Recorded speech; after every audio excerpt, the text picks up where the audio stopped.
Hello bachcho, let's read this given question. So the given question says that assertion the outside horses on a merry-go-round get more acceleration than the inside ones, and the reason is this is because of linear acceleration is directly proportional to the distance. तो देखिए बच्चों, question में हमें assertion और reason दिया है. अब assertion में कहा जा रहा है जो मेरी गो राउंड होता है तो उसके जो बाहर के जो हॉर्सेस होते हैं उनको ज्यादा एक्सेलरेशन मिलता है कंपेयर टू इनसाइड वन.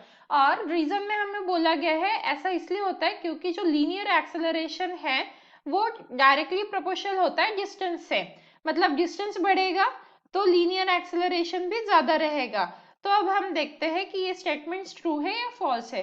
तो इस क्वेश्चन को सॉल्व करने के लिए हमारा की कंसेप्ट क्या रहेगा. की concept is a is equals to r alpha.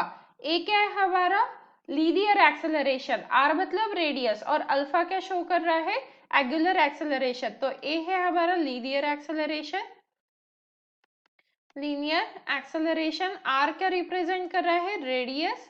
तो यहाँ पे स्मॉल आर या कैपिटल आर कुछ भी चलता है.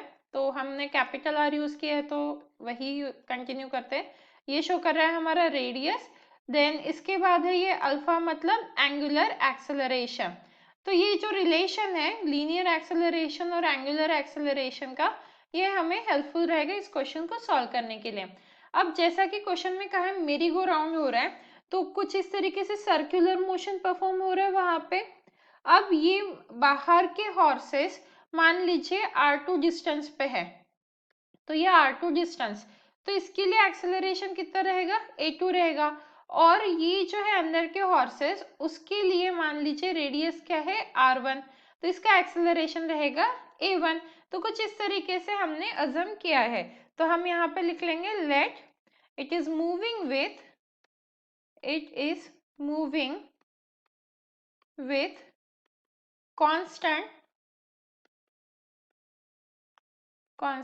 angular acceleration.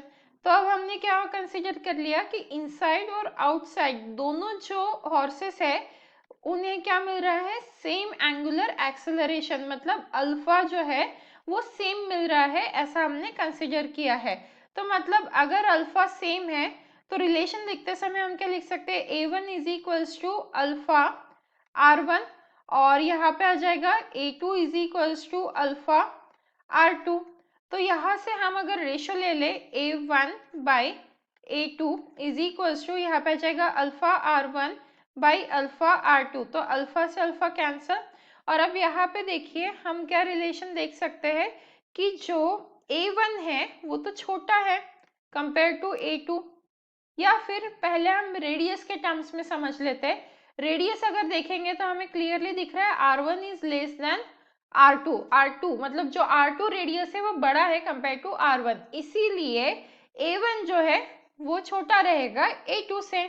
मतलब जो असर्शन में दिया है वो ट्रू है और रीजन भी ट्रू है क्योंकि अगर अल्फा मतलब जो एंगुलर एक्सेलरेशन है वो अगर कांस्टेंट होता है तो हम देख सकते हैं कि जो A है वो डायरेक्टली प्रोपोर्शनल है रेडियस से, और रेडियस मतलब डिस्टेंस हो गया. तो इसीलिए यहाँ पे असर्शन एंड रीजन दोनों ट्रू है एंड ये करेक्ट एक्सप्लेनेशन भी है. Hence our final answer will become option A, that is both assertion and reason is true and the reason is the correct explanation of assertion. Hope you understood it well. Best of luck.